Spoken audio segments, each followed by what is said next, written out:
நாமத்துக்கே சோதரம் அப்பா. கொடுக்கப்பட்ட அப்பா இந்த 3ஆம் வார்த்தைக்காக உங்களை சோதரிக்கிறோம் ராஜாவே. அப்பா நீ சிலுவையில் முடிந்த இந்த 3ஆம் வார்த்தையை நாங்கள் தியானிக்கும் போது ஆண்டவரே எங்கள் இதயத்தையும் அப்பா எங்கள் செடிகளையும் எங்கள் சிந்தனையும் ஒருமுகப்படுத்தி ஆண்டவரே உங்கள் வசனத்தை நாங்கள் தியானிக்க எங்களுக்கு கிருபை செய்திட வேண்டுமாய் சிந்திக்கிறோம்ப்பா. நாங்கள் பாவத்துக்கு செத்து நீதிக்கு பிழைக்கும்படியாக எங்கள் ஆசிரியருக்கு வேண்டுமாய் சேர்க்கிற ராஜாவே. உமது வார்த்தையே சத்தியம் சுவாமி. ஆமென்.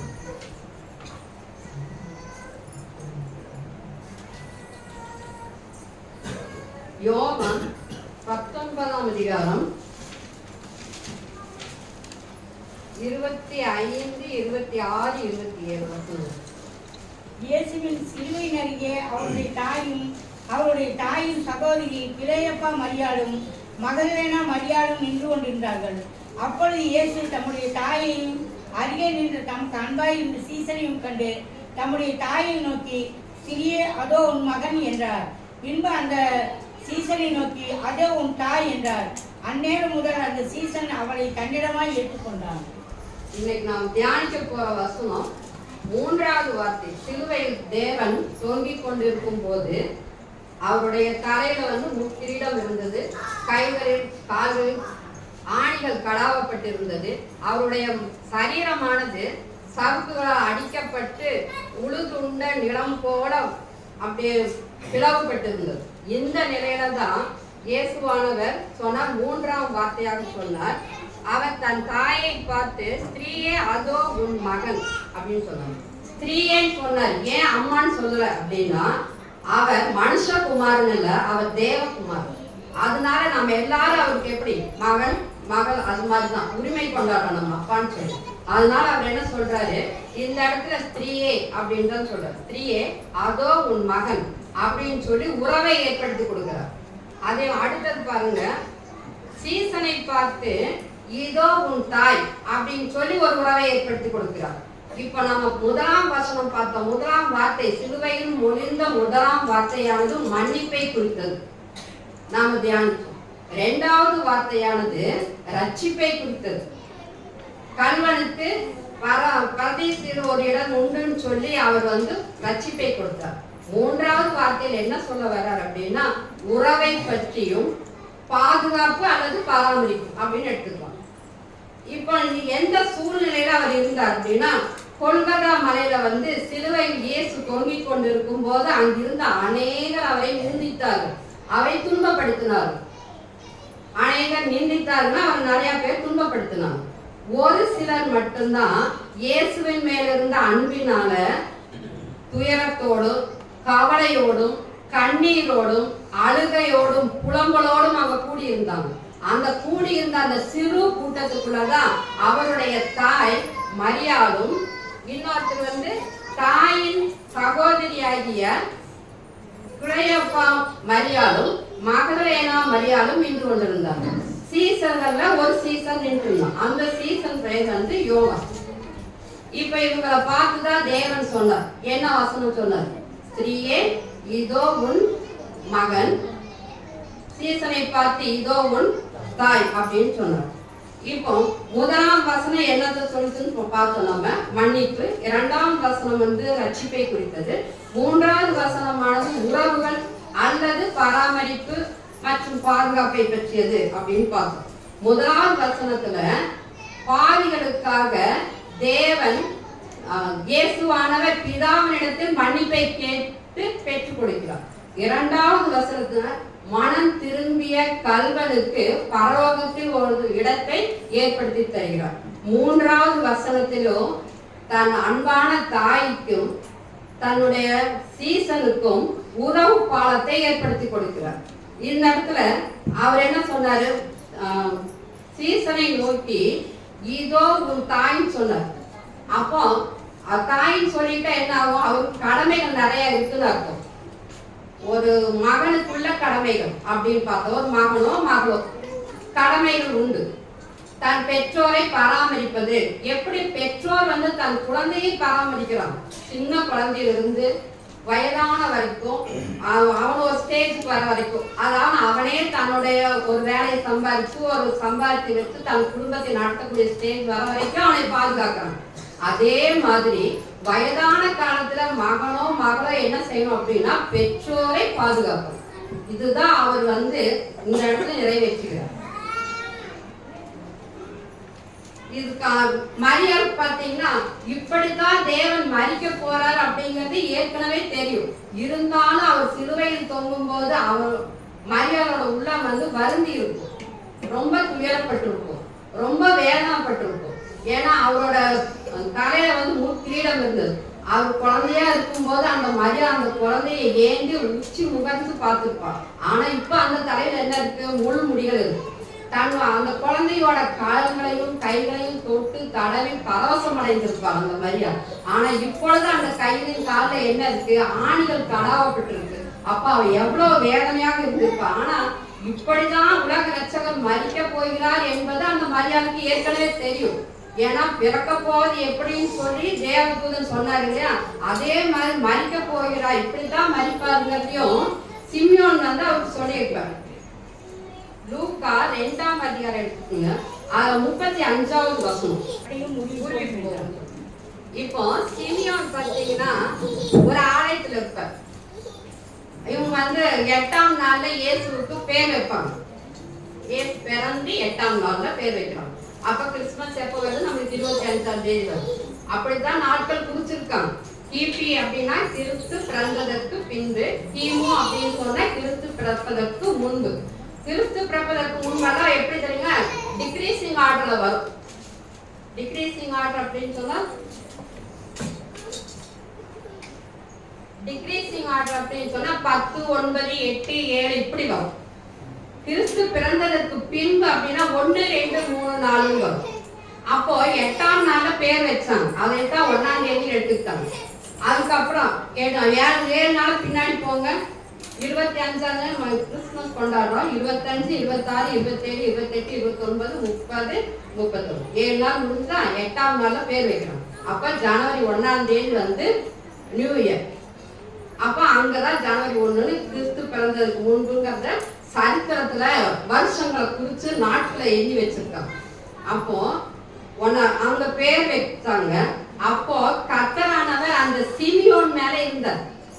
அந்த சிமியோன் என்ன செஞ்சாரு அப்படின்னா, அவருக்கு பேர் வைக்கும் போது தேவ ஆவியானவர் அவருக்கு உணர்த்தி இருப்பார். நீ கர்த்தருடைய கிறிஸ்துவத்தை காணாமல் மரணம் அடைய மாட்டாய் அப்படின்னு சொல்லி பரிசுத்த ஆவியானவராலே சிமியோனுக்கு உணர்த்தப்பட்டிருப்பார்.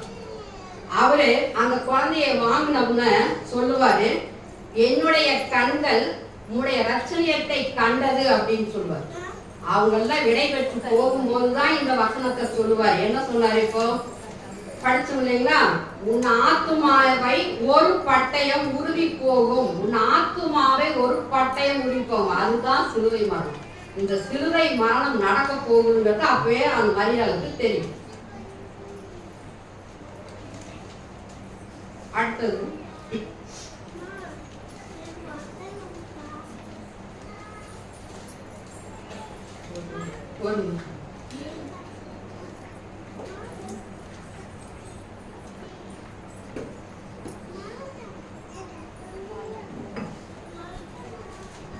இந்த சிலுவை மரணத்துல பாத்தீங்கன்னா அவர் எவ்வளவு வேதனைப்பட்டு இருப்பாரு. அந்த வேதனையிலும் வலியோடையும் கூட தன் தாயை நினைத்திருக்கிறார், தன்னுடைய சீசனை நினைத்து சொல்கிறார்.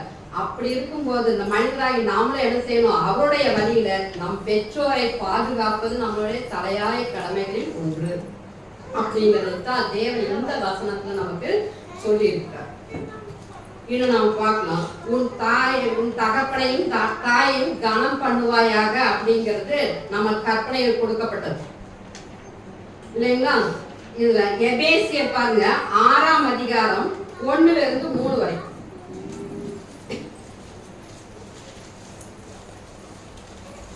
பிள்ளைகளே, உங்கள் பெற்றோருக்கும் கர்த்தருக்குள் கீழ்ப்படியுங்கள், இது நியாயம். உனக்கு நன்மை உண்டாயிருப்பதற்கும் பூமியிலே உன் வாழ்நாள் நீடித்திருப்பதற்கும் உன் தகப்பனையும் உன் தாயையும் கனம் பண்ணுவாயாக என்பதே வாக்குத்தத்தம் உள்ள முதலாம் கற்பனையாக இருக்கிறது. இப்போ எபேசியர் 6 நாம் பார்த்தோம். பிள்ளைகளே, உங்கள் பெற்றோருக்கு கர்த்தருக்குள் கீழ்ப்படியுங்கள், இது நியாயம். ஆமா, என்ன செய்யணும்? பிள்ளைகளாக உங்களுக்கு சொல்றேன், நீங்க உங்க பெற்றோருக்கு கீழ்ப்படியுங்க. உனக்கு நன்மை உண்டாகி இருப்பதற்கும் பூமியிலே உன் வாழ்நாள் நீடித்திருப்பதற்கும் உன் தகப்பனையும் உன் தாயையும் கனம் பண்ணுவாயாக என்பது வாக்கு தத்துவம். அதாவது கற்பனைகள்ல சொல்லப்பட்ட ஒரு வாக்கு தத்துவம். இதைத்தான் எபேசியர்ல பார்க்கிறோம். அதே மாதிரி யாத்திராகமம் 20 எடுத்துக்குங்க. அதுல 12வது வசனம்.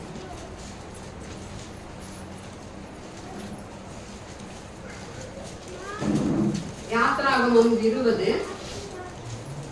12வது வசனம். உன் தேவனாகிய கர்த்தர் உனக்கு கொடுக்கிற தேசத்திலே உன் நாட்கள் நீடித்திருப்பதற்கு உன் தகப்பனையும் உன் தாயையும் கனம் பண்ணுவாயாக. உன் தேவனாகிய கர்த்தர் உனக்கு கொடுக்கிற தேசத்திலே உன் வாழ் நாட்கள் நீடித்திருப்பதற்கு உன் தகப்பனையும் உன் தாயையும் கனம் பண்ணுவாயாக. இங்கேயா அவர் அதைத்தான் சொல்றார். இன்னும் அடுத்தது நீதிமொழிகள்ல பாருங்க, 23வது நீதிமொழிகள்ல 22வது வசனம். நீதிமொழிகள் 23:22 உன்னை பெற்ற தகப்பனுக்கு செவி கொடு, உன் தாய் வயது சென்றவளாய் இருக்கும் போது அவளை அசட்டை பண்ணாதே அப்படின்னு சொல்லி சாலமோன் ஞானி சொல்லியிருக்கிறார். அப்போ இதுல இருந்து நம்மளுக்கு கொடுக்கப்பட்ட வசனத்துல இருந்து அவர் பைபிள்ல சொன்ன வசனத்தை தான் அவர் நமக்கு கடமையாக உணர்த்துவதற்காக தான் இந்த 3வது வார்த்தையை சிலுவையில் சொல்லியிருக்கிறார்.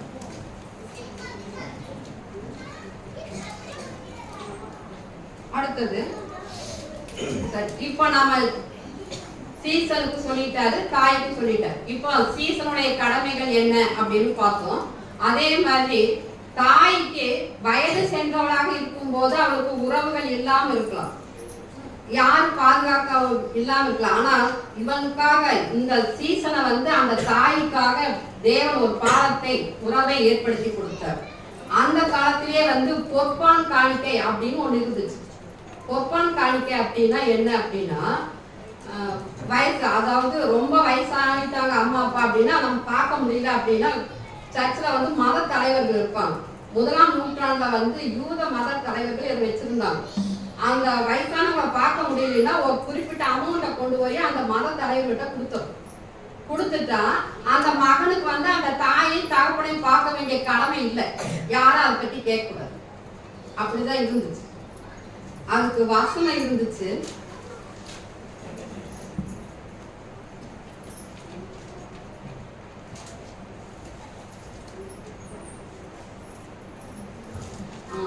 மார்க் 7 எடுத்துக்கோங்க. மார்க் 7வது அதிகாரத்துல 10ல இருந்து 13 வரும்.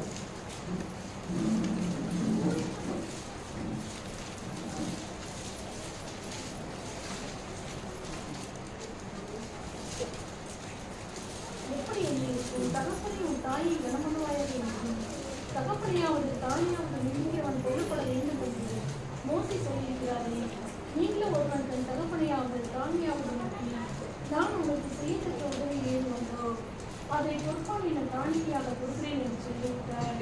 அவனை கடந்த தீர்வு என்று சொல்லி அவனை இனி தன் தகப்பனுக்காக தன் தானிக்காவது யாரும் உதவியை செய்ய விட்டாங்க. இப்ப பாருங்க, மார்க் 7ஆம் அதிகாரத்துல 10-13 எப்படி எனில் உன் தகப்பனையும் உன் தாயையும் கனம் பண்ணுவாயாக என்றும் தகப்பனையாவது தாயாவது நிந்திக்கிறவன் கொல்லப்பட வேண்டும் என்றும் மோசே சொல்லி இருக்கிறாரே, நீங்களோ ஒருவன் தன் தகப்பனையாவது தாயையாவது நோக்கி உனக்கு நான் செய்யத்தக்க உதவி ஏதும் உண்டோ அதை பொற்பான் என்னும் காணிக்கையாக கொடுக்கிறேன். பொற்பான் என்ற காணிக்கை கொடுத்துட்டா அவனுக்கு அந்த கடமை இல்லையா? அப்படி இருந்திருக்கு. இதை மத தலைவர்கள் ஆரம்பிச்சிருக்காங்க. ஏன்னா அவங்களுக்கு அந்த இடத்துல ஒரு பொருளாதார தேவை இருந்திருக்கலாம். அதனால அவங்க அமௌண்ட்டை வாங்கிட்டு சரி உனக்கும் அவங்க பெற்றோருக்கும் சம்மந்தம் இல்லை, நீங்க பார்க்க வேண்டியதில்லை அப்படின்னு சொல்லி விட்டுருக்கலாம். ஆனா இந்த வசனங்களை தேவன் இதைய எதிர்த்து இருக்கார், இதை கண்டிச்சிருக்கார். அதனால நாம என்ன செய்யக்கூடாது, இதுல இருந்து விலகவே கூடாது. ஒண்ணு பெற்றோருக்கு கீழ்ப்படியணும், பெற்றோரை பாதுகாக்கணும், நம்ம உறவுகளோடு சந்தோஷமாக நாம் வாழ கற்றுக்கணும். இந்த 3 தான் இந்த வசனத்துல நம்மளுக்கு இயேசுவானவர் சொல்லிக் கொடுத்துருக்காங்க.